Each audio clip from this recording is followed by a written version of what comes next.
චක්කවාලේසු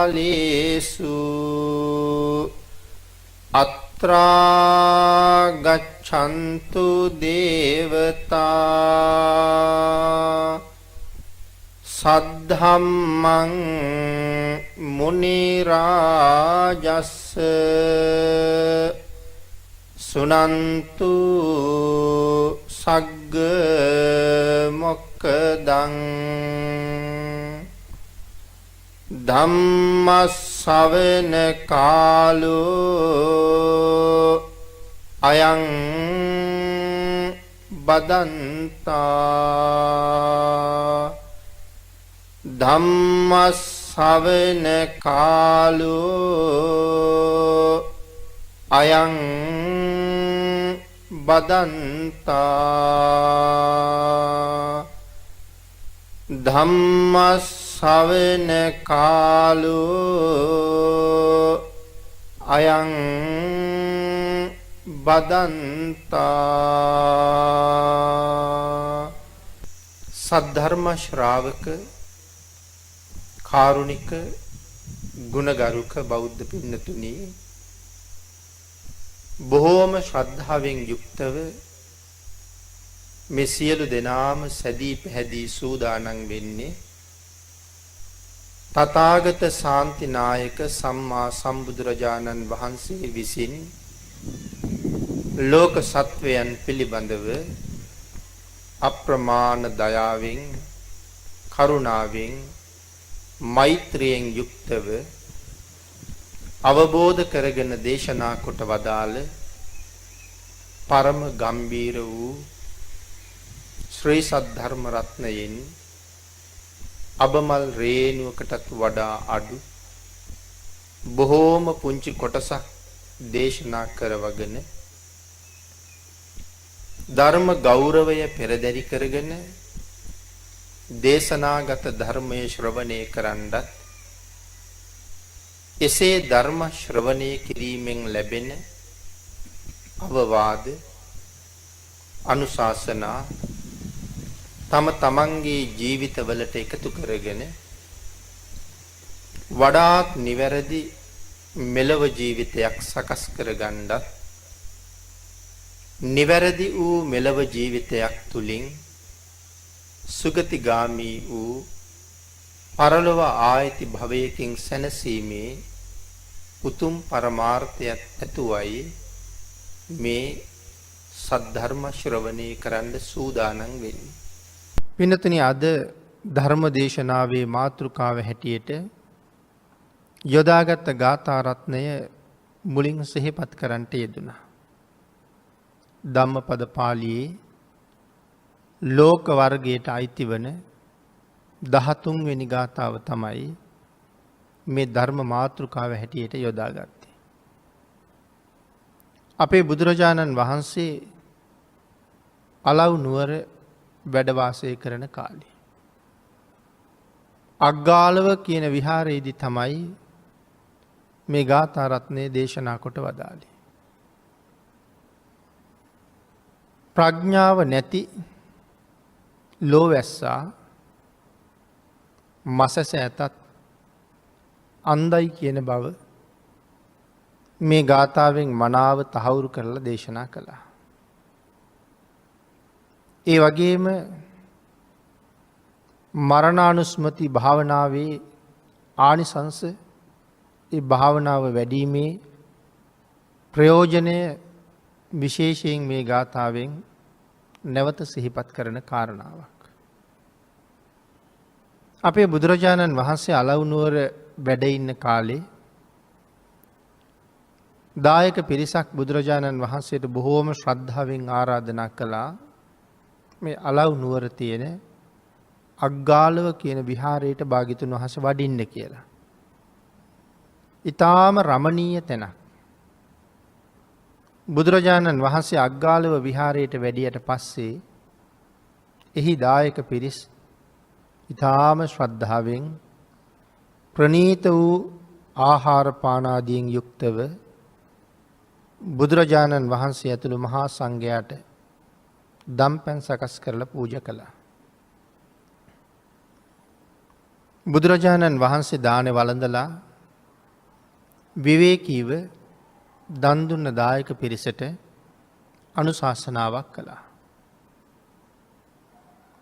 ඒ ධර්මානුශාසනාවේදී මේ මරණ සති භාවනාව වඩන එක කොයි තරම් මහත්ඵලද මහානිසංසදායකද යන බව විශේෂ වශයෙන් විස්තර කරලා භාග්‍යතුන් වහන්සේ දේශනා කළා. එදා බුදුරජාණන් වහන්සේ මේ දේශනාව කරන තැන 16 හැවිරිදි තරුණ දුවක් බණ අහන්න හිටිය කියලා සඳහන් කරනවා. ඇය පේසකාර කුලයක ඉපදිච්ච කෙනෙක්. ධර්ම දේශනාව අවසානයේ බොහෝ දෙනා මරණ සතිය වඩන්න තීරණය කළා. ඒ පිළිබඳව කැමැත්තක් ඇති කරගත්තා. මේ 16 හැවිරිදි තරුණ දුවත් ඒ අදහසම ඇති කරගත්තා. බුදුරජාණන් වහන්සේගේ දේශනාව කොයි තරම් අපූරුද, භාග්‍යතුන් වහන්සේ දේශනා කරපු විදිහට කටයුතු කරන්න පුළුවන් නම් ඒ තැනැත්තා මොන තරම්නම් යහපතක් කරගන්නවද. ඒ නිසා මේ මරණ සති භාවනාව මමත් ජීවිතය හොඳට පුරුදු කරන්න ඕන කියලා තීරණය කළා. 3 අවුරුද්දක් තිස්සේ ඇය හොඳට මරණ සතිය වැඩුවා. ඇයට ඒ භාවනාව හොඳට ප්‍රත්‍යක්ෂ වුණා, ප්‍රගුණ වුණා. වසර 3ක් විතර දැන් ගත වෙලා අපේ බුදුරජාණන් වහන්සේ එක දවසක් මහා කරුණා සමාපත්තියෙන් ලෝක ධාතුව බලා වදාරන වෙලාවේ මීට අවුරුදු 3කට විතර කලින් අග්ගාලුව විහාරයේදී මරණ සති භාවනාව පිළිබඳව කළ දේශනාව ශ්‍රවණය කළ මේ තරුණ දිව භාග්‍යතුන් වහන්සේට දකින්න ලැබුණා. මනා ශ්‍රද්ධාවෙන්, ඊ타ම උවමනාවෙන් ඇය මේ භාවනාව ප්‍රගුණ කරපු බව භාග්‍යතුන් වහන්සේ දන්නවා. මේ වෙනකොට ප්‍රඥාව බොහෝම මෝරලයි තිබුණේ. නමුත් අද දවසේ ඇගේ ජීවිතයේ අවසානයේ සිදුවෙන බවත් භාග්‍යතුන් වහන්සේ දන්නවා. ප්‍රඥාව හොඳට මෝරලක් තියෙන නිසා භාග්‍යතුන් වහන්සේගෙන් පිහිටක් ලැබුණොත් ඒ මරණයට කලින් ඇය සෝවාන් වෙන බවත් භාග්‍යතුන් වහන්සේ දන්නවා. ඒ අති උතුම් තැනට ඇය ළඟා කරවන්න පුළුවන් නම්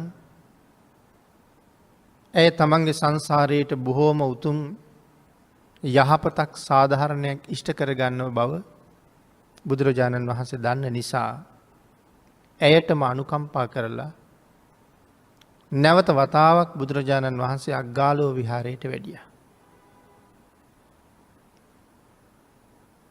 ප්‍රදේශයේ සදහැවතුන් භාග්‍යතුන් වහන්සේ වැඩපු බව දැනගෙන දම් පැන් සකස් කළා. බුදුරජාණන් වහන්සේ අග්ගාලුව විහාරයට වැඩපු බව නැවත ඒ ප්‍රදේශයේ පුරාම ඒ ආරංචිය පැතිරිලා ගියා.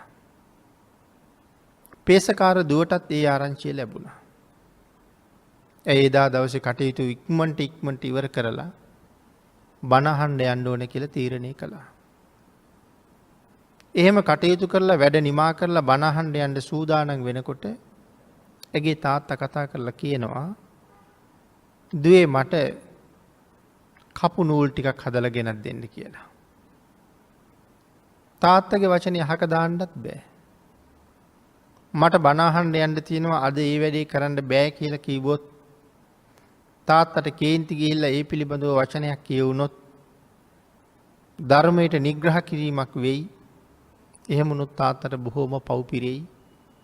ඒ පවෙන් තාත්තා බේරගන්නත් ඕනේ. බණ අහන්න යන්නත් ඕනේ. නමුත් ඇය බොහෝම කාර්යශූර නිසා ඊතා ඉක්මනින් තාත්තගේ උවමනාවත් සම්පූර්ණ කළා. සම්පූර්ණ කරලා ඇය බණ අහන්න යන්න පිටත් වුණා. දැන් අද දවසේ බුදුරජාණන් වහන්සේගේ අරමුණ තමයි විශේෂයෙන් ඇය අරමුණු කරලා ධර්ම දේශනාව කරන එක. ඒක නිසා විශාල වශයෙන් අග්ගාලව විහාරයට පිරිස් රැස් වෙලා හිටියට බුදුරජාණන් වහන්සේ තාම ධර්ම දේශනාව පටන් අරගෙන නැහැ. ඇය පැමිණෙන තුරු භාග්‍යතුන් වහන්සේ ධර්මාසනයට වෙලා නිහඬව වැඩ ඉන්නවා. හැබැයි ඉතින් භාග්‍යතුන් වහන්සේ ධර්මාසනයට වෙලා එහෙම නිහඬව වැඩ ඉන්නකොට කිසිම දෙවියෙක් බ්‍රහ්මයෙක්වත් අහන්නේ ස්වාමීනි ඇයි තාම දේශනාව පටන් ගන්න නැත්තේ කියලා. ගෞරවය වැඩි නිසා සරියුත් මහරහතන් වහන්සේවත් අහන්නේ. එතකොට පිරිස රැස් වෙලා ඉන්නවා. භාග්‍යතුන් වහන්සේ ධර්මාසනයේ වැඩ ඉන්නවා. ධර්ම දේශනාව සිදු වෙන්නේ නැහැ. මේ අතර අර පේසකාර දුව අග්ගාලව විහාරයට ආවා. බුදුරජාණන් වහන්සේ වැඳලා ඇය පිරිස කෙරවලින් වාඩි වුණා. නමුත් ඇය බුදුරජාණන් වහන්සේට වැඳලා මේ කෙරවලේ ඉන්න වෙලාවේ බුදුරජාණන් වහන්සේ දේශනාව ආරම්භ කරනකොට එහි ආරම්භයක් හැටියට ඇගෙම්ම ප්‍රශ්න කීපයක් ඇහුවා. බුදුරජාණන් වහන්සේ දුවගෙන් අහනවා දුවේ කොහේ ඉඳලාද එන්නේ කියලා. ඇය හදිසියේ එනකොට කොහේ ඉඳලාද මේ එන්නේ? ඇය ඒ වෙලාවේ බුදුරජාණන් වහන්සේට සඳහන් කළා ස්වාමීනි මම දන්නේ නැහැ කියලා. නැවත බුදුරජාණන් වහන්සේ අහනවා කොහෙද මේ යන්නේ කියලා. ඒත් ඇය සඳහන් කළා ස්වාමීනි මම දන්නේ නැහැ කියලා. ඊළඟටත් බුදුරජාණන් වහන්සේ අහනවා නොදන්නවමද දන්නෙම නැද්ද කියලා. ඒ වෙලාවේ ආය සඳහන් කරනවා දන්නවා ස්වාමීනි. නැවතත් බුදුරජාණන් වහන්සේ අහනවා හොඳටම දන්නවද කියලා. ඒ වෙලාවේ ආපහු සඳහන් කරනවා දන්නේ ස්වාමීනි කියලා. එතකොට බුදුරජාණන් වහන්සේ ප්‍රශ්න 4ක් අහනවා. ඇය උත්තර 4ක් දෙනවා. නමුත් මේ උත්තර 4 අහගෙන හිටපු එතෙන්ට බණ අහන්න එකතු වෙච්ච අය කලබල වුණා. මම මේ කවුරු එක්ක කතා කරනවද? කාට උත්තර දෙනවද? මෙහෙම කතා කරන්න හොඳයිද? ඇය බුදුරජාණන් වහන්සේ ගැන අඳුරනවද? මේ වගේ ලොකු කතා බහක් පිරිස අතර ඇති වෙලා ඇය පිළිබඳව සමහර අයට ද්වේෂසිත ඇති වෙලා එතන මහා නොසන්සුන් බවක් ඇති වෙන්න පටන් ගත්තා. ඒ වෙලාවේ අපේ බුදුරජාණන් වහන්සේ නැවත වතාවක් ඒ පිරිස සංසුන් කළා. නිශ්ශබ්ද කළා. භාග්‍යතුන් වහන්සේ මේ පිරිසටම ඇය දුන්න උත්තර ටික අවබෝධ කරවන්න කල්පනා කළා ඇය අතින්ම. ඒ නිසා පිරිස නිශ්ශබ්ද කරවලා බුදුරජාණන් වහන්සේ නැවත වතාවක් ඒ පේසකාර දුවගෙන් ඇහුවා මම කොහේ ඉඳලාද එන්නේ කියලා අහනකොට දන්නේ කිව්වේ ඇයි කියලා. ඒ සඳහන් කළා ස්වාමීනි මම මේ ලෝකෙට ආවේ කොහේ ඉඳලාද කියලා මම දන්නේ නැහැ. එතකොට මේ සාමාන්‍ය මිනිස්සු හිතනවට වඩා ඇය හුඟක් ඈත හිතපු කෙනෙක්. ජීවිතය පිළිබඳව හුඟක් ගැඹුරින් කල්පනා කරපු කෙනෙක්. 3 අවුරුද්දක් මරණ සතිය හොඳට ප්‍රගුණ කරලා මේ ලෞකික ස්වභාවය ඉක්මවලා ජීවිතේ ඊටාම ගැඹුරින් අධ්‍යයනය කරලා හිටපු කෙනෙක්. ඒකයි ඒ විදිහට උත්තර දීලා තියෙන්නේ. මම කොහේ ඉඳලා මෙහාට ආවද කියලා දන්නේ නැති නිසා කොහේ ඉඳලාද එන්නේ කියලා අහනකොට දන්නේ නැහැ කියලා උත්තර දුන්නා. ඊළඟට භාග්‍යතුන් වහන්සේ අහනවා කොහාටද යන්නේ? ඒකටත් සඳහන් කළා දන්නේ නැහැ කියලා. ඒකට හේතුව අහපුවාම ඇය සඳහන් කළා ස්වාමීනි මෙහි ජීවත් වෙන මම කවදා හරි මැරෙන බව මම හොඳටම දන්නවා. හැබැයි මැරිලා කොහෙද යන්නේ කියන කාරණාව මම හරියටම දන්නේ නැහැ. ඊළඟට බුදුරජාණන් වහන්සේගෙන් ඇහුවේ දන්නේම නැද්ද කියලා. ඇයි ඒකට උත්තරයක් දුන්නා දන්නවා ස්වාමීනි. මොකක්ද ඇය දන්නේ?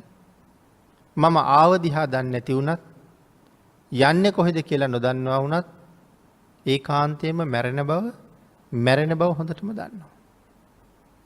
ඊළඟට භාග්‍යතුන් වහන්සේ ඇහුවේ හරියටම දන්නවද කියලා.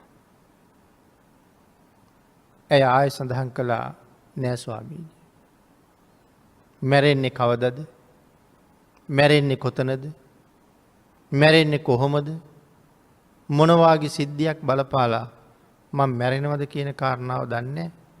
හැබැයි මැරෙන බව හොඳටම දන්නවා. එතකොට භාග්‍යතුන් වහන්සේ අහපු ප්‍රශ්නවලට ඇය පිළිතුරු දුන්නේ මෙන්න මේ වාගේ ගැඹුරු අර්ථයක් තියාගෙන. මේ ධර්ම දේශනාව මේ ගාථා රත්නය මේ කාරණාව පදනම් කරගෙන තමයි භාග්‍යතුන් වහන්සේ දේශනා කළේ. හැබැයි ඊටාම ගැඹුරු ධර්මාර්ථයක් ගැන හැර දක්වන දීර්ඝ වශයෙන් මරණ සතිය පිළිබඳවත් විස්තර කරන්න පුළුවන්. මේ පෘථග්ජන භාවය පිළිබඳව කරුණු ගෙන හැර දක්වමින් ප්‍රඥාවන්තයාගේ සැබෑ ස්වභාවය මනාව පැහැදිලි කරමින් ඊටාම ගැඹුරු දේශනාවක් මේ ගාථා රත්නයෙන් සාකච්ඡා කරන්න පුළුවන්. නමුත් අපි කාල වේලාවත් එක්ක යම් ප්‍රමාණයක් එයින් කරුණු සාකච්ඡා කරමු. අපේ භාග්‍යතුන් වහන්සේ මේ ගාථා රත්නය මුල් කරගෙන එදා ඒ ධර්ම දේශනාව සිදු කරලා නිමා වෙනකොට පේසකාර දුව අති උතුම් සෝවාන් ආර්ය මාර්ගඵලය ලබා ගත්තා. ඇය එදා දවසේ මරණයට පත් වෙනවා. නමුත් අති උතුම් සෝවාන් ආර්ය මාර්ගය ලබාගත් නිසා ඇය මේ සංසාරයෙන් කොච්චර දිනුවද? අතීතයේ ඈතින් මේ සසර පුරාම සිද්ධ වෙච්ච ඊටාම බරපතල අකුසල කර්මයන් මහ නිරයවල් වල උපද්දවල විපාක දෙන්න තරම් රැස් වෙලා තියෙනවා. ඇයට විතරක් නෙමෙයි අද මෙහෙම හිටියට අපටත් එහෙමම තමයි. මේ ජීවිතයේ ඒ තරම් මහ පහු කළේ නැතත් සමහර කෙනෙක් පෙර ජීවිතවල කොහොම මොනවා කළාද කියලා අද අපි දන්නේ නැහැ. පව කරපු ගමන් විපාක දෙන්නේ නැති නිසා ඒ පව් රැස්වෙවි මෝරලා තියෙනවා. මෝරපු කර්මය තමයි විපාක දෙන්නේ. එහෙමනම් අපි කරපු පවුත් බොහොම තියෙනකොට ඒ පව් මෝරන්ඩ සූදානම් වෙමින් ඉන්නකොට ඊට වඩා කලින් මෝරපු මහ කුසල කර්මයක් හේතු වෙච්ච නිසා මේ භවය මනුස්සයෙක් තුල තීරණය වුණා. මනුස්ස භවයක් අපිට හම්බ වුණා. එහෙමනම් කෙනෙක් උපදින හැටි කෙනෙකුගේ ඊළඟ භවයක උපත වෙනස් කරන හැටි එහෙම කරන්න පුළුවන් යම් සාධකයක් මේ ලෝකේ තියෙනවා නම් ඒ සාධකයේ තමයි සිල් කියන කතාව භාග්‍යතුන් වහන්සේ මනාව දේශනා කරලා තියෙනවා. උපත වෙනස් කරන සාධකය. මේ ජීවිතයෙන් සමුගන්නකොට මලකුණක ඉහෙන මැස්සෙක් වෙලා ඉපදෙන්න තියෙන සාධකයේ වෙනස් කරන්න පුළුවන් වෙන්නේ අපි විසින් ආරක්ෂා කරගත්ත සීලයකට. වැසිකිලි වලක පණුවෙක්, කැලෑවක අලියෙක්, ඇතෙක්, නැත්තම් විෂගෝර සර්පෙක්, තවත් පිළිකුල් සහගත ජීවිතයක් ලබන්න තියෙන අවස්ථාව වෙනස් කරන්නේ මේ ජීවිතෙන් අපි රැස් කරගන්න මේ සීලමය වූ කුසල ශක්තිය. එතකොට සෝවාන් ආර්ය මාර්ගඵලය ලැබුවා කියලා කියන්නේ අනාදිමත් කාලයක් සංසාරේ රැස් කරපු අකුසල් විපාක නොදී මෝර තිබිච්ච දේවල් මේ වාගේ පහත් තැන්වලට අපි අරගෙන යන්න සූදානම්ෙන් ඉන්නකොට ඒ අකුසල් වලට විපාක දෙන්න ඉඩක් නොදී එහෙම්මම අහෝසි කරලා දාන එක තමයි සෝවාන් වෙනවා කියලා කියන්නේ. ඔන්න අකුසල් අහෝසි වෙන තැන. මෙතෙන්ට එන තාක්කල් අහෝසි කර්ම කියලා જાතියක් ගැන අපිට පහසුවෙන් කතා කරන්න බෑ. සෝවාන් වුණා නම් මෙත් එතෙක් සතර අපායේ විඳින්න මෝරපු අකුසල් අහෝසි වෙලා යනවා. සතර අපායට යන්නේ නැහැ. හැබැයි ඉතින් ආත්ම 7ක් විතර මනුස්ස ලෝකේ දිව්‍ය ලෝකේ උපදිනවා. ආන් ඔය කාලවල මේ ජීවිතවල විපාක දෙන්න තියෙන අකුසල කර්ම ඒත් ඉතිරි වෙනවා. සමහරලාට මේ ජීවිතයක ඉන්නවා කොන්ද කැඩිලා මැරෙන්න තිබුණොත්, කොන්ද කැඩිලා මාස ගාණක් ඔත්පොළව ඉන්න තිබුණොත්, එහෙම කර්මයක් තිබුණොත් ඒ කර්මේ විපාක දෙනවා. එහෙම නැත්නම් මොනවට හරි යට වෙලා මැරෙන්න, තැලිලා මැරෙන්න, ගිනි අරගෙන මැරෙන්න එහෙම අවස්ථාවල් එළඹිලා තිබුණොත් ඒව විපාක දෙනවා. සතර අපායට පමුණුවන එක තමයි නවත්තලා තියෙන්නේ. නමුත් ඉතින් ඒක මොන තරම් ලාභයක්ද කියන කාරණාව අපිට මේ ලෝකේ විස්තර කරන්න වචන නැහැ. සතර අපායෙන් නිදහස් කෙරුවා කියන එක. පේසකාර දුව ඒ අති උතුම් තැනටපත් වුණා. අපේ භාග්‍යතුන් වහන්සේ එදා මේ ගාථා රත්නයෙන් දේශනා කළා අන්ධ භූතෝ අයං ලෝකේ තනුකේත විපස්සති. ඒ කාරණාව සඳහන් කළා ලෝකෝ අන්ධ භූතෝ මේ ලෝවැසියා ප්‍රඥාව නැමැති ඇහැ නැති හින්දා අන්ධෙක්.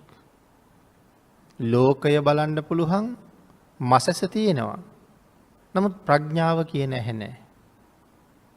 මේ ලෝකේ උපදිනකොටම අපිට ලෝකේ බලන්න තියෙන මසස නැති වුණොත් අපි ඒ අයට කියනවා අන්ධෙක් කියලා. තනියම මග යන්න බැස්සොත් ඇස් පේන්නේ නැති නිසා ඔහු පාරෙත් යනවා, කැලෙත් යනවා. මග නොමග දෙකේම යනවා. මේ ඇස් දෙක තිබුණත් ප්‍රඥාව නැමැති ඇස් දෙක නැත්තම් ඒත් අපි මග නොමග දෙකේම යනවා. මෙතන ධර්මයේ අන්ධයා කියලා කීවේ මසස නැති නිසා නෙමෙයි, ප්‍රඥාව නැති නිසා. ආන් ඒ හින්දා සත්පුරුෂයෝ තෝරා බේරගෙන ආශ්‍රය නොකළ නිසා අපි විටක පින්කනුත් කරනවා, තව විටක අකුසලුත් රැස් කරනවා. ප්‍රඥාව නැහැ. මේ පින්කම් වල විපාකයත් මේකයි කියලා දන්නවා. නමුත් අකුසල් වල විපාක තවත් බොහෝසේ දරුණු විදිහට විපාක දෙනවා කියලා කල්පනා කරන්නේ නැති නිසා ටිකක් නේ කියලා හිතනවා, එකක් නේ කියලා හිතනවා, අද විතරනේ කියලා හිතනවා. එහෙම හිතා අකුසල් කරන්න යෙදෙන අවස්ථාත් බොහොම යොදා ගන්නවා. එතකොට එයා මේ ඇස් දෙක පෙනුනත් ප්‍රඥාව නැමැති ඇස් නැති නිසා මග නොමග දෙකේම එයත් යනවා. ඒකයි මෙතන සඳහන් කරන්නේ අන්ධ භූතෝ අයං ලෝකේ. මේ ලෝකේ ඉපදිලා ඉන්න අය ප්‍රඥාව නැත්තම් අන්ධයෝ හා සමානයි. තනුකේත විපස්සති. ඒ කාරණාව මෙතන පැහැදිලි කරනවා ලෝකේ ජීවත් වෙන සුවිශේෂී සුවිශාල ජනගහනයකින් ඉතා ස්වල්ප පිරිසක් විතරක් ඒකෙන් එතර යනවා. ස්වල්ප පිරිසක් විතරක් සංසාරයෙන් එතර යනවා මේ කාරණාව විශේෂයෙන් දැකලා. මේ කාරණාව විශේෂයෙන් දැකලා කියලා කිව්වේ මේ පින් පව් මනාව හඳුනගෙන තියෙනවා. කළ යුත්ත නොකළ යුත්ත හොඳට තේරුම් අරන් තියෙනවා. නොකළ යුතු දේවල් එහෙම නැත්නම් බුදුරජාණන් වහන්සේ විසින් ප්‍රතික්ෂේප කරපු දේවල් යම් කෙනෙක් සිදු කරනවා නම් ඔහුගේ ශ්‍රද්ධාවේ ප්‍රමාණය මොකක්ද කියලා අපව හිතන්න වෙනවා. මොකද ඔහු භාග්‍යතුන් වහන්සේට පිටුපාලා ඉන්නේ. ඒ ශ්‍රද්ධාව මදි නිසා. පන්සිල් නිතර ආරක්ෂා කරන දේශනා කරපු සිල්. විශේෂ අවස්ථාවල අටසිල්, නවාංග උපෝසතය, දසසිල්, තවත් වීර්යවන්තයන්ට ආජීවාෂ්ටමක සිල් ආදී වශයෙන් විවිධ සීලේ ප්‍රභේද බුදුරජාණන් වහන්සේ පැහැදිලි කරලා තියෙනවා. මේ පංචශීලයේ දේශනා කළේ නිරන්තරයෙන් අපිට ආරක්ෂා කරගන්න. ශ්‍රද්ධාව තියෙන කෙනෙක් කවදාවත් පන්සිල් උල්ලංඝනය කරන්නේ නැහැ. ඇයි බුදුරජාණන් වහන්සේ එපා කියලායි තියෙන්නේ. ශ්‍රද්ධාව නැතිනම් යම් අවස්ථාවක බේරෙන්නම බැරි වුණොත් මේ මොහොතේ බොරුවක් කියලා බේරෙනවා. Tamanට ලොකු ලාභයක් ලැබෙයි කියලා හිතෙනවා මේ බොරු ටික ගොනු කරලා කිව්වොත්. ආන්ගේ ලාභය ලැබෙයි කියලා හිතාගෙන එතෙන්ට බොරු වැලක් කියන්න සිද්ධ වෙනවා. සමහර විට ඔහුම දන්නවා මම මේ කරන්නේ වරදක්. මම උත්සාහ කරනවා පොරොන්දු වෙලා ඉන්නවා සමාජයට පෙන්නනවා මම මෙහෙමයි කියලා. ඒ වුණාට හැන්දෑවේ හරි ආපහු සිල් ගන්නවා. නමුත් මේ ලාභය ලැබුණාම යටත් පිරිසෙන් මට තව ලොකු පින්කම් ටිකක්වත් කරගන්න පුළුවන් වෙයිනේ කියලා එහෙම හරි අදහසක් එනවා. හැබැයි ඒ පින්කම් කරන්න අදහසක් ආවට අපේ තණ්හාවේ ප්‍රමාණය එක්ක ඔය කියන තරම් ඒ දේවල් පින්කම් වලට යෙදෙන එකක් නැහැ. හැබැයි පින්කම් කළත් කරපු අකුසල් වල විපාක අඩු වෙන්නේත් නැහැ. මේ පින්කමට වඩා ඒ අකුසලයේ එතකොට හරි බලවත් වෙනවා. ඒ නිසා මේ ඉදිරියේ කරන්න තියෙන පින්කමක් වෙනුවෙන් බොරු කියනවට වඩා බොරු නොකිය ආරක්ෂා වෙන එක ඊට වඩා ලොකු පින්කමක්. ඒක ඒ වෙලාවෙම ඒ මොහොතේම එතනම කරගන්න තියෙන පින්කමක්. අර ලාභය ලැබිලා හෙට අනිද්දාට පින්කම් කරන්න කවුද දන්නේ ජීවත් වෙයිද කියලා. ආන් ඒ හින්දා ප්‍රඥාව පාවිච්චි කරලා ඒ අකුසල් රැස් වෙන්න තියෙන අවස්ථාවල් වලින් මග ඇර ගන්නම හැම වෙලාවෙම බලන්න ඕනේ. මේ කරුණ හොඳට අවබෝධ කරගෙන බුදුරජාණන් වහන්සේට කීකරු වෙලා පන්සිල් ආරක්ෂා කරගෙන හැකි හැම අවස්ථාවකම විශේෂිත සිල් රැකගෙන භාවනාදී කටයුතු දියුණු කරගෙන දානමානාදී කටයුතු සම්පූර්ණ කරගෙන මේ ලෝකයේ සුගතියක් හොයාගෙන යන්න කටයුතු කරන අය ඊටාම දුර්ලභයි කියන කාරණාවයි මේ කියන්නේ. විශාල පිරිසක් ඉන්නවා. ඒකෙන් ස්වල්ප දෙනයි සුගතිගාමී වෙන්නේ. සමස්ත ලෝක ජනගහනය පිළිබඳව කල්පනා කරලා බැලුවොත් ඒ පිරිසෙන් වැඩි පිරිසක් අන්‍ය ලබ්ධික බව, මිත්‍යා දෘෂ්ටික බව අපේ ධර්මයෙන් අපි හොඳටම දන්නවා. සම්මා දිට්ඨියට ආපු අය, බෞද්ධයයි සම්මත පරිසරයක ඉපදිච්ච අය, ලොකු ලාභයක් අතේ තියාගෙන ඉපදිච්ච අය. කෙනෙක් ව්‍යාපාරයක් පටන් ගන්න ගියහම එයාට ටිකක් ලාභ ලැබෙන්න සෑහෙන්න කල් යනවා. මුලින් පටන් ගත්තහම ටික උපයලා තමයි එයා මුදලක් ඉතුරු කරන්න ඕනේ. එතකොට එයාට ලොකු ලාභයක් ලැබෙන්න සෑහෙන කල් යනවා. අද රුපියල් ලක්ෂයක බඩු විකුණා වුණාට ඒ බඩු ගෙනල්ලා තියෙන්නේ ණයට. ඒ ණයට ගත්ත ලක්ෂ ගෙවලා ඉවර වෙච්චහම සමහරලාට මෙයාට රුපියල් 2500ක් රුපියල් 4000ක් තමයි තියෙන්නේ. එතකොට ආයෙත් ලක්ෂයක බඩු අරගෙන එනවා. ආයෙත් මේක දුක් විඳලා විකුණලා ලක්ෂ එහාට ගෙවහම ආයෙත් 3000ක් අතේ තියෙනවා. එතකොට මේ කාල සීමාව තුළ මගේ ලාභේ රුපියල් 6-7000යි. නමුත් මම ලක්ෂ ගානකට වඩා හොයලා තියෙනවා. ඉතින් ටික ලාභයක් අරගෙන තමයි ඉහළට එන්නේ. හැබැයි මේ බෞද්ධයයි සම්මත පවුලක යම් කෙනෙක් ඉපදුනා කියලා කියන්නේ අලුතෙන් පටන් ගන්නව නෙමෙයි. එයාට තියෙන පටන් අරගෙන දියුණු වෙච්ච ව්‍යාපාරයක්. මොකද බෞද්ධයයි සම්මත පවුලක ඉපදුනා. ආන්ගේ පවුලේ ඉපදෙන්න ලබාපු වාග්යත් එක්කම ඒ අම්මා තාත්තා තමන්ගේ දරුවන්ට මනාව තිසරණය මොකද්ද කියලා දෙනවා. කුසල් අකුසල් මොනවද කියලා දෙනවා. හොඳ නරක මොනවද කියලා දෙනවා. වැඩිහිටියන්ට සලකන හැටි, ගුරුවරුන්ට සලකන හැටි, මව්පියන්ට කීකරු වෙන හැටි මනාව කියලා දෙනවා. අකීකරු වීමේ විපාකත් වෙනම කියලා දෙනවා. ධර්මයේ සඳහන් කරපු හැටි නිතර බණ අහන අය හුඟක් දන්නවා. අපේ ධර්මයේ සඳහන් කළා මව්පියන්ට අපරාධ කරපු අය, වැඩිහිටියන්ට අපරාධ කරපු අය, ගුරුවරුන්ට අපරාධ කරපු අය මුසාවාදා වාගේ වචන ප්‍රකාශ කරපු අය අටමහා නිරේ දෙවනි නිරේ මට්ටමේ උපදිනවා කියලා. ඉතින් මේ කාරණාවල් මිත්‍යා දෘෂ්ටිකව ඉපදුනොත් කවදාවත් දන්නේ නැහැ. නමුත් මිත්‍යා දෘෂ්ටිකයි කියලා ඒ කවුරුවත් නිරේට නොයා ඉන්නෙත් නැහැ. සම්මා දිට්ඨික පවුලක ඉපදුනොත්, සත්පුරුෂ මව්පියන් මුණ ගැහුනොත් මේ කරුණු ටික මුලින්ම කියලා දෙනවා. ඒකනේ බුදුරජාණන් වහන්සේ මව්පියන්ගෙන් දරුවන්ට වෙන්න ඕන යුතුයකම් පහ අතර පළවෙනි යුතුයකම හැටියට පාපා නිවාරෙන්ති කියන යුතුයකම දේශනා කළේ. එතකොට කොච්චර ප්‍රමාණයක් අපේ ජීවිතෙන් සම්පූර්ණ වෙලා ආවරණය කරලාද? ආන් ඒකයි සඳහන් කළේ සම්මා දිට්ඨිකව උපදිනවා කියලා කියන්නේ හොඳ ලාභ ලැබෙන ව්‍යාපාරයක් ලැබුණා වගේ. ඉස්සරහට පවත්වන්න විතරයි දැන් තියෙන්නේ. මුල ඉඳලා ආරම්භ කරන්න දෙයක් නෑ වාගේ.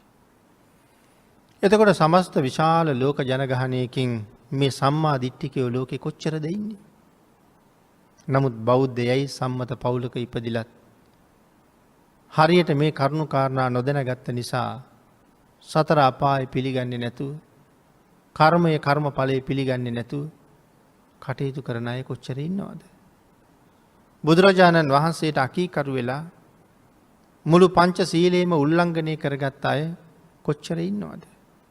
එහෙමනම් මිත්‍යා දෘෂ්ටික පිරිස් සියල්ල මෙතනින් අයින් වෙනකොට සම්මා දිට්ඨිකයයි සම්මත පවුලේ බොහෝ දෙනා ඒ ධර්මයේ පිළිගන්නේ නැතිකොට අපේ සමාජය තුලත් කීයෙන් කී දෙනාද නිවැරදි ශ්‍රද්ධාවක පිහිටලා කර්මයයි කර්මඵලයයි අදහගෙන සතර අපායට බයි කුසල් දහම් වල යෙදෙන අය අපි දකින්නේ.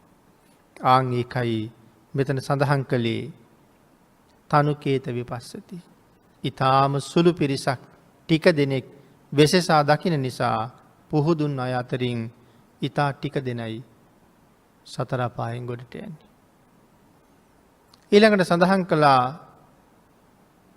සකුණෝ ජාලමුත්තෝ. සකුණෝ කියලා කිව්වේ කුරුල්ලන්ට. සකුණෝ ජාලමුත්තෝ. මෙතන සඳහන් කරනවා දැලින් මිදුන වටුවෙකුමින් කුරුළු වැද්දෙක් කුරුල්ලෝ අල්ලන්න දැලක් දාලා. මේ දැලට බොහෝ කුරුල්ලෝ මැදි වෙලා බොහොම කලාතුරකින් කෙනෙක් ඒ දැලින් මිදෙනවා. හැබැයි මිදිච්ච කුරුල්ලා ආයෙ කවදාවත් දැල පැත්ත පළාතෙවත් එන්නේ නැහැ. දැල් එළෙන ප්‍රදේශයෙන් පවා යන්න යනවා. මේ සඳහා කරුණු කාරණා පින්තුනි පැහැදිලි කරනකොට අපේ ධර්මයේ තුල බොහෝම අපූර්වට විස්තර කරපු තැන් තියෙනවා. අපේ බෝසතාණන් වහන්සේ එක අවස්ථාවක මුව 1000ක් දෙනාගේ නායකයා වෙලා මුව පවුලේ උපදිනවා. දැන් මේ මුව රජුරවන්ට කාලයක් යනකොට වයස යනවා. මුව රජුරවන්ට හිටියා පුත්තු දෙන්නේ. රජුරෝ ඊට පස්සේ මේ මුව පිරිස 1000ක් දෙනා පුත්තු දෙන්නට කොටස් කරලා බෙදලා දුන්නා. ඔබ දෙපළ දැන් මේ මුව ගණයා පරිහරණය කරන්න. මිනිස්සු කුඹුරු වගා කරලා ගොයන් පැහෙන කාලේ එනකොට කුඹුරු වවන කාලේ එනකොට මුවන්ට මිනිස්සුන්ගෙන් හරියට කරදර වෙනවා. මොකද කුඹුරු රැකගන්න මිනිස්සු නොයෙක් උපක්‍රම යොදනවා. අවට වනාන්තරවල නමුත් මුවෝ ඉන්නවනම් මිනිස්සු ගිහිල්ලා මුව මරලා දානවා. ඒ කුඹුරට හානි කරයි කියලා. ගොයන් කයි කියලා. ආන් ඒ නිසා මුව රජුරු අපේ බෝසතාණන් වහන්සේ මුව ගණයා බාර දීලා ඉන්න පුතාලා දෙන්න කැඳවලා කියනවා පුතේ මේ කාලය මුව පිරිසට ගොඩාක් අයහපත් කාලයක්. පිරිස අරගෙන වනාන්තරයට යන්න. හුඟක් ඈත වනාන්තරයේ කඳු පාමුල ජීවත් වෙන්න. නැවත මිනිස්සු කුඹුරු අස්පස් කරාම ආයෙ මේ පැත්තට එන්න. මම එන්නේ නැහැ. වයසක මම ඈත මෑත යන්නේ. නමුත් මුව ගණයා අරගෙන යන්න කියලා. මේ මිනිස්සුන්ගෙන් උවදුරු එන නිසා බලපෑම් කරදර වලට මූණ පාන්න සිද්ධ වෙන නිසා ඈත් කරලා තිබ්බා. අර වටුවගේ දැලට මැදි වෙලා මරණ බයේ ගෙහි ඉඳලා කොහොම හරි එතනින් පැනගත්තොත් ආයෙනම් කවදාවත් දැලට තබා දැල් දාන පළාතකටවත් එන්නේ නැතුව මේ වටුව බේරිලා යනවා. සකුණෝ ජාලමුත්තු. පින්නතුනි මේ අපේ මනුස්ස ලෝකේ දැලක් දාලා තියෙනවා තවත් වැද්දෙක් අපි අල්ලන්න. ඒ තමයි මේ මාරයා කියන පුද්ගලයා. පංචකාම කියන දැල තමයි දාලා තියෙන්නේ.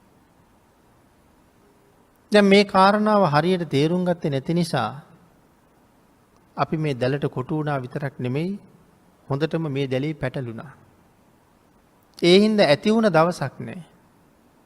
වැඩපොළ රාජකාරී වල කවදාවත් ඉවරයක් නෑ. පින්කම් කරන්න, පින්කම් වල යෙදෙන්න, පින්කම් වලට සම්බන්ධ වෙන්න ඕන තරම් අවස්ථාවල් තියෙනවා.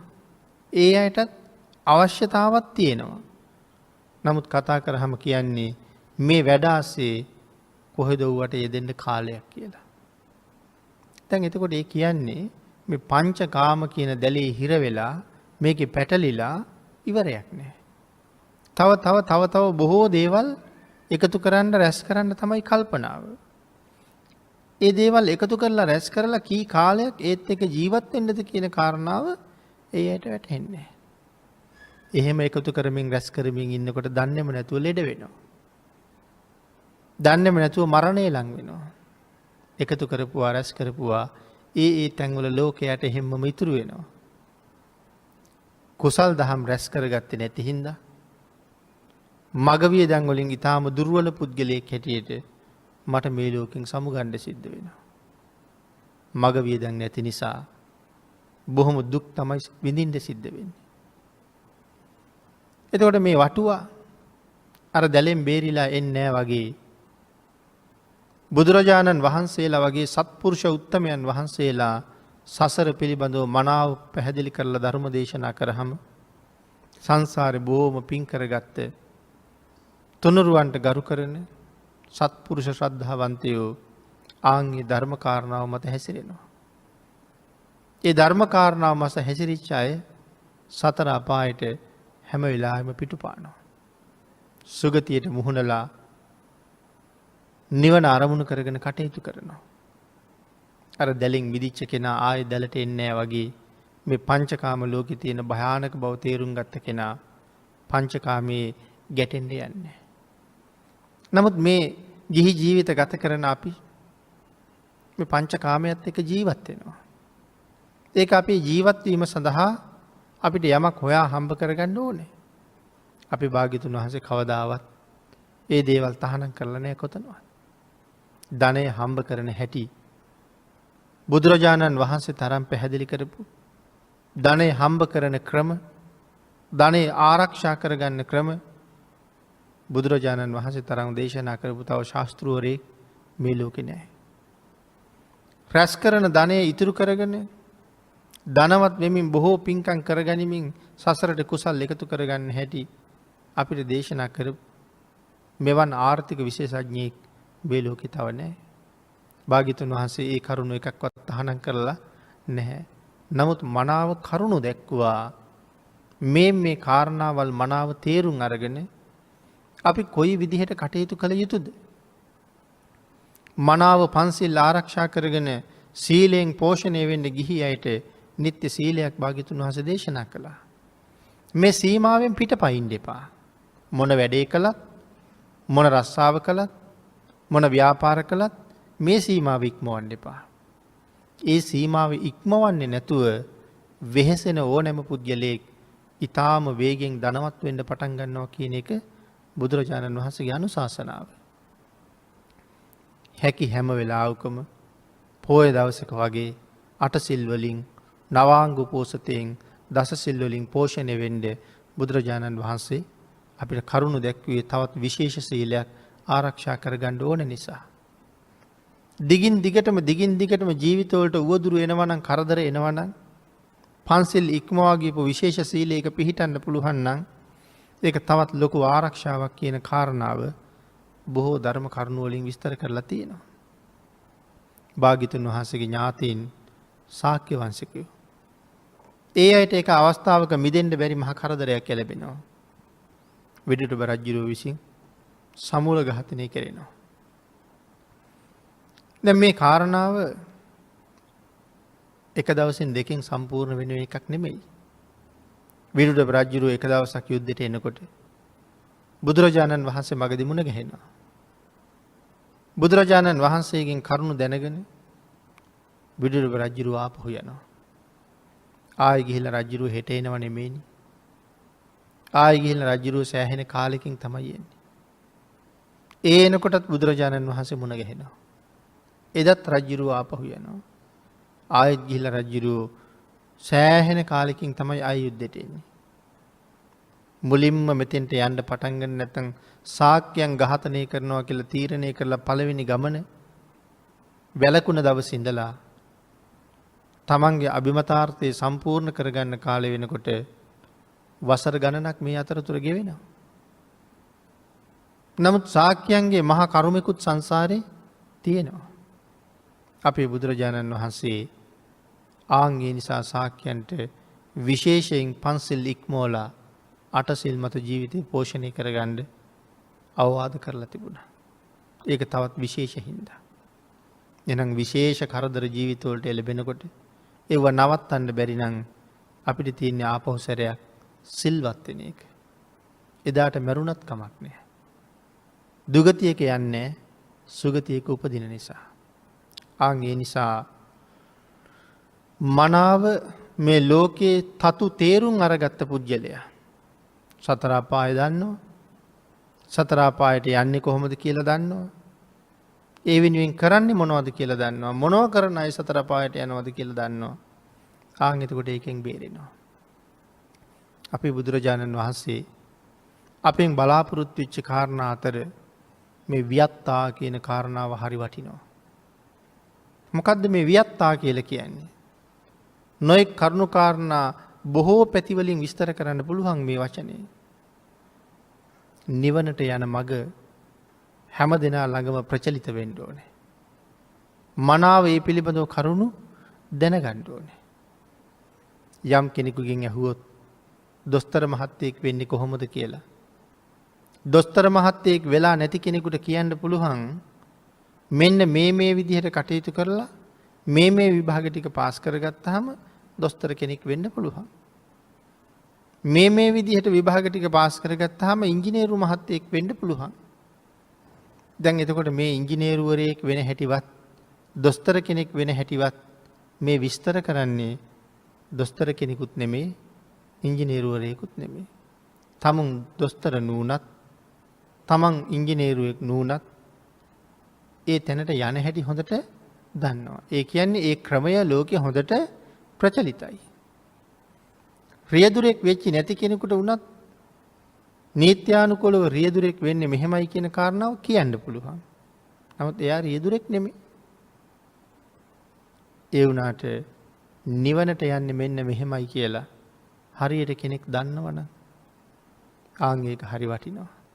ලෝකේ නිවනට යන්න කොහොමද කියන එක දන්න අය හුඟක් අඩුයි. අනික හැම දෙයක්ම දන්නවා. නිවනට යන හැටි දන්නවා අඩුයි. ආන් එහෙනම් අර ඉස්කෝලේකට ගිහිල්ලා නැති කෙනෙක් නමුත් දොස්තර මහත්තයෙක් වෙන හැටි දන්නවා වගේ මේ ලෝකේ ජීවත් වෙන හැම පුජ්‍යලයක්ම නිවන් දකින්න පිළිවෙත දැනගෙන ඉන්න ඕනේ. නිවනට යන්නේ කොහොමද කියලා ඇහුවොත් හරියටම මග කියන්න ඔහු දක්ෂ වෙන්න ඕනේ. වියත්තා කියලා සඳහන් කළේ ඒකයි.